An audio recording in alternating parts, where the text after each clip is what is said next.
Olá, bem-vindos ao nosso programa Economista do Povo. O meu nome é Tânia Matinha e hoje eu tenho comigo uma personalidade que eu admiro muito, o Filimono Meigos, que é um académico, professor, ator, poeta, you name it. E eu vou ter aqui uma conversa com ele sobre o estado do nosso país em termos de vários aspectos. Bem-vindo ao programa, Filimono. Muito obrigado, é sempre um prazer. Obrigado pelo convite, é sempre um prazer estar contigo. Obrigada. E eu sempre apreciei o facto de, desde que eu te conheço há 10 anos atrás, nunca lhe vi com um fato. Nunca importou ideias da globalização, portanto, sempre foste fiel à nossa cultura. Foste fiel à tua própria identidade. Eu ponho fato quando tenho protocolo de Estado, né? Obviamente, mas quando tu me vês de fato, é porque está a casar alguém de muita intimidade, ou estou no protocolo de Estado, ou morreu alguém que eu muito admiro e em vida foi uma pessoa de fatos. Então, em honra a essa pessoa, eu ponho fatos, mas não é a minha praia preferida, né? Eu prefiro estar mais à vontade. Isso. E uma das coisas que me remete esta introdução é o Amílcar Cabral.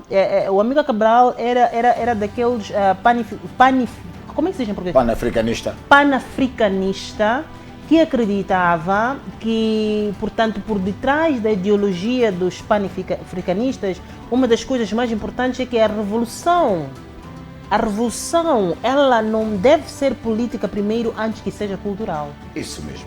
O que é que está por detrás? Porque eu sinto que o africano, ele perdeu esta identidade. Ele, se ainda mantém, ele não está a colocá-lo como uma matéria-prima principal para a sua independência econômica, não está a perceber a cultura, o poder da cultura como um dos ativos mais potentes de África e que de facto pode nos colocar numa situação da categoria de não os países mais pobres do mundo, mas sim um dos países mais ricos, um dos continentes mais ricos do mundo. Ok, vamos por partes. Amílcar Cabral dizia que a cultura é o expoente mais alto do movimento de libertação nacional. Ou seja, ele reconhecia, ao dizer isto, que os africanos estão alienados. Quer dizer que os africanos preferem ser outra coisa que não eles próprios. Portanto, ao reconhecer a condição de alienado dos africanos, Amílcar Cabral está a introduzir uma perspectiva ideológica da cultura. Quer dizer que a cultura é, e posso dizer também como Samora, a cultura é um sol que nunca desce, quer dizer que é um farol. Quando o Amílcar Cabral perspectiva a cultura nesse sentido, eu acho que está a dizer, e ele diz mais, temos que reafricanizar os espíritos. Reafricanizar os espíritos. Quer dizer que o espírito africano, ao longo do processo, e faz sentido, né? Porque o colonialismo, a escravatura e ainda agora o chamado neoliberalismo alienam as pessoas. Né? As pessoas estão muito preocupadas com o dinheiro, com o serem outra coisa que não eles próprios, bens materiais, etc, etc. E o que o Amílcar Cabral está a dizer é, vamos pôr os pés na terra e vamos ser nós próprios. E ao sermos nós próprios, estamos a fazer um combate de libertação nacional. Portanto, o movimento de libertação nacional para Amílcar Cabral, e para mim também, eu concordo, e para Samora Machel, e para Patrice Lumumba, e para Kwame Nkrumah, e para Nyerere, e para o Sankara, e para toda essa gente, esse movimento é eminentemente cultural, plenamente de acordo. E de facto, há um dizer na África do Sul, um muito um abantu, não é só na África do Sul, é em África, um muito um abantu, portanto, a pessoa é pessoa por causa da outra pessoa. Isso. E logo isto é um poder africano que é uma coisa que o Ocidente não pode se orgulhar de conhecer ou de ter, e é uma coisa que nós podíamos já ensinar, nós podíamos exportar esta forma de estar, esta forma de ser. Tu consegues apreciar que nas comunidades, nas zonas rurais, mesmo urbanas, o vizinho, se eu não tenho açúcar, não tenho, se o meu vizinho tem, eu também tenho. Sim. Portanto, isto é uma coisa, é uma comunidade. Isto é o que define o africano. Mas o que estás a dizer é que nós estamos a perder aquilo que é o nosso poder. Sim. E como é que nós podemos resgatar? Eu acho que, tal como eu te disse, se eu entendo cultura como ideologia, de ideologia no sentido de nossas ideias, nossos ideais, nossa maneira de pensar, nossa maneira de agir, então as sociedades elas próprias, as comunidades e até o Estado têm que entender que é um asset, é um ganho o facto de nós termos uma rede comunitária. Todo o mundo agora está a virar-se para, digamos assim, essa coisa de comunitarismo, que é nossa origem. É africano. Que é nossa origem. E, portanto, sendo nossa origem, não custa nada fazer um passo atrás, porque nós embarcamos logo para o individualismo, que não é nossa cultura. Não é nossa cultura. Convenhamos. Então, e aqui volto ao Amílcar Cabral. O que é que custa fazer um step back e sem grande esforço, porque, tal como diz o Ubuntu, dizes bem, eu ando o mundo na anto. Isso pode ser dito, e estou a dizer em Ticena, aqui tu disseste em Zulu, e isto diz em qualquer sítio. Porque, na verdade, nós só somos no meio da comunidade. E todo mundo, eu penso, que deveria ser isso. E, aliás, a África do Sul só conseguiu manter-se, ainda que tenha resvalado para onde resvalou, mas só se manteve porque Mandela e Thabo Mbeki depois foram capazes de resgatar esta perspectiva ubuntiana para manter a África do Sul, senão aquilo teria dado um banho de sangue. Sim.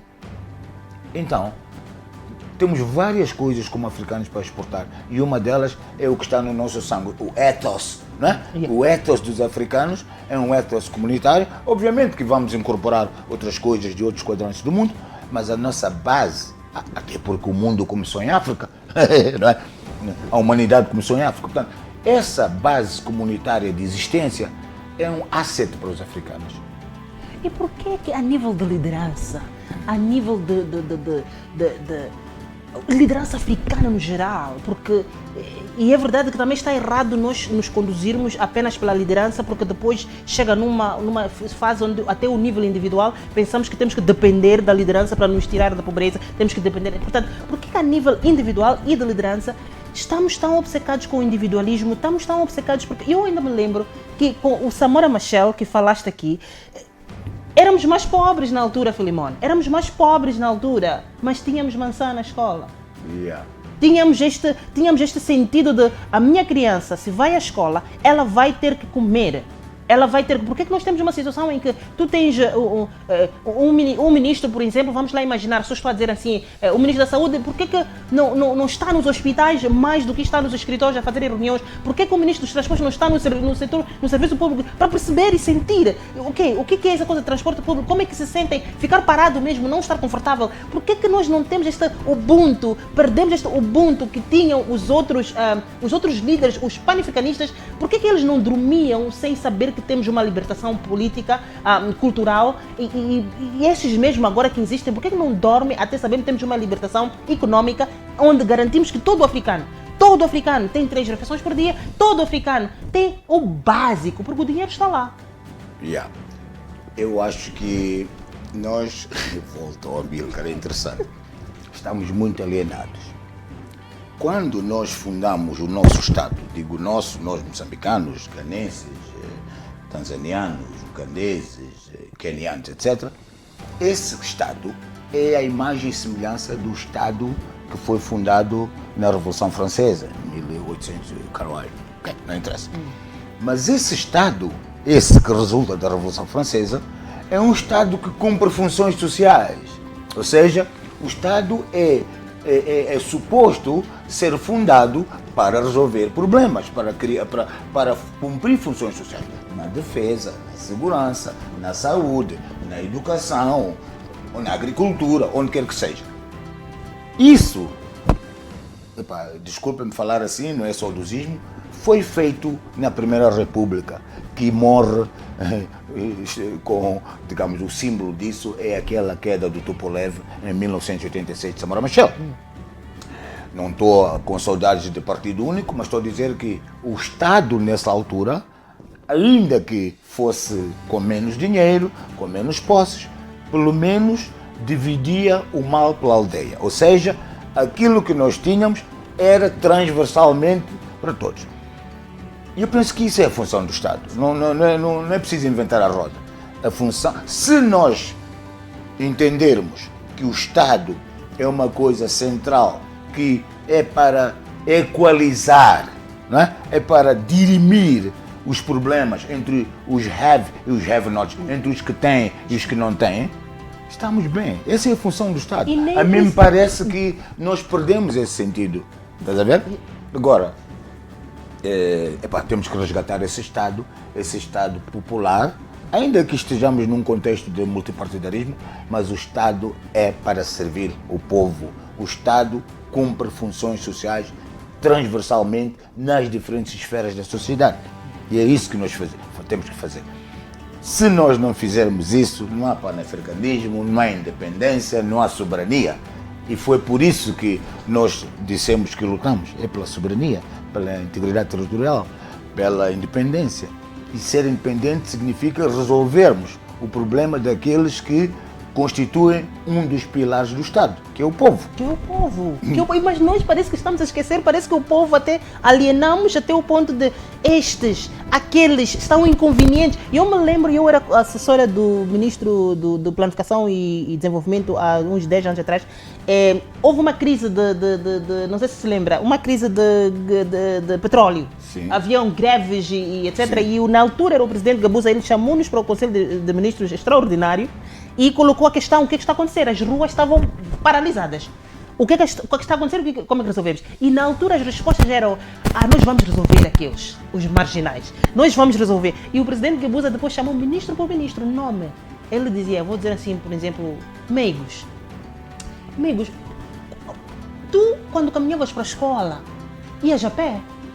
Esqueceste? Mondlane, a tua avó que está lá na zona rural em Manjacase, ela não tem luz até hoje. Esqueceste de onde tu vens. Portanto, ele tentou conscientizar, a dizer que nós estamos ali, vocês estão a esquecer de onde vocês vêm. Sim. Então, ele começou a dizer que não, nós não estamos, aqueles não são marginais, é o povo para quem nós servimos. Então, não podemos chegar no poder, não sei o que acontece com o poder. Quando chegamos no poder, de alguma forma, o africanismo perde-se. A identidade... O que acontece? O poder aliena, corrompe. E o poder absoluto corrompe absolutamente. Não, repete lá. O poder... corrompe e aliena. E o poder absoluto corrompe absolutamente. Isto não é meu. Não me lembro de quem é, mas eu concordo com isto. Porque se por detrás de qualquer política, policy, eu não gosto muito de português, para português é a mesma coisa, política. Em inglês é policy e politics. Yes. Policy, tu tens que fazer escolhas. Yes. Ao fazer escolhas, no caso do nosso Estado, que é um Estado que resulta de um movimento de libertação nacional, contra um colonialismo, obviamente, estrangeiro, esse Estado tem que estar 100%, 100% para resolver os problemas do povo, os problemas que o colonialismo nos arranjou e os problemas que, ao longo do tempo, né, nós próprios fomos arranjando, fazendo opções erradas, políticas erradas, etc. Mas, no fim do dia, nós temos que resolver os problemas do povo. O Estado é uma coisa que é definida como sendo sem cara. Não é para a minha família, nem para o meu grupo étnico, nem para a minha malta que estudou comigo na universidade ou no liceu. É overall, é para todos. E temos que voltar a essa coisa que foi muito bem entendida na Primeira República. Desculpa lá eu voltar sempre à Primeira República. Não, mas porque parece-me que deitamos, lavamos a criança, deitamos a água com a criança. Quer dizer, se há alguma coisa que pode ser aproveitada da Primeira República, ainda que no artigo 3º, lembro-me bem, dizia assim, passo uma expressão: a Frelimo é a força dirigente da sociedade e do Estado. Ok, hoje a Frelimo tem outros atores. Ainda assim, tendo outros atores, nós temos que entender que há uma hidden agenda, há uma agenda escondida que continua em ação. Temos que dirigir, não tanto a sociedade como tal, porque o contexto mudou, temos sociedade civil bem definida, mas o Estado tem que ser dirigido e sempre em direção à resolução do problema do povo. E sempre vamos cair no povo. Então por que fizemos então a luta? Não precisamos ter um O Estado. programa então. da Frente de Libertação de Moçambique era libertar Moçambique, desenvolvimento econômico e desenvolvimento harmonioso da sociedade. Ora, parece-me que continua válido. Pelo menos no meu entender, continua válido. Sim. E continua válido não só para a Frelimo, continua válido para todos os atores políticos de Moçambique. Senão não vale a pena fundar um partido. Sim. O partido, no meu entender, qualquer um que seja, é fundado para resolver os problemas do povo. De 33 milhões de moçambicanos. Portanto, o Estado ou o partido, os partidos não devem descansar, assim como não fizeram os outros, os Nquames, eles não dormiram, não descansaram, não devem descansar enquanto não tivermos 3 refeições por dia, então, enquanto não tivermos nenhuma criança a estudar embaixo da árvore, enquanto não tivermos... Quer dizer, portanto, o Covid o que é que nos mostrou? Que afinal de contas as pessoas podem aprender em casa. Sim. Então significa que, se for aquele Estado que estavas a definir aqui agora, era dizer, ok, como é que vamos nos distribuir, nós os poucos que tivemos o privilégio de ter essa acesso à educação, como é que nós então, eu sou da Liberdade, então eu vou educar o grupo da Liberdade, o Filimon é dali de Mucumba, a Dir ali, a segurar a zona de Mucumba. Portanto, vamos nos distribuir, vamos garantir que todos os moçambicanos têm soluções. Temos soluções nacionais, e eu aí estou com o Joaquim Chissano, e voltamos ao panafricanismo. O presidente Chissano diz assim, ok, panafricanismo sim, mas o panafricanismo começa com blocos regionais, plenamente de acordo. Não, temos a SADC, temos o bloco ECOWAS, etc. Esses blocos, no meu entender, e acho bem, têm que se consolidar a partir dos Estados e sempre numa perspectiva de que África em si, como disse o Kwame Nkrumah, África must unite, África deve unir-se. Mas essa união tem que ter em conta sempre que, em primeiro lugar, está o povo e, a partir do Estado, vamos resolver problemas econômicos, problemas de educação, problemas de fome, agricultura. Como é que um continente que tem montes de terras aráveis, montes de rios, mais do que qualquer outro continente, continuamos de mão estendida à fome e incentivamos a mão estendida. Quer dizer, nós, como se diz, premiamos quem melhor pede. Eu sou contra isso. Nós temos que... Quem vai respeitar um pai que está a ir pedir comida ao vizinho para dar de comer aos seus filhos? Portanto, és tão irresponsável que faz os filhos e nem consegues dar de comer. Quem vai respeitar uma pessoa sem integridade? Sem soberania individual? Exatamente. Nós vamos a um intervalo e voltamos já para continuar com esta conversa.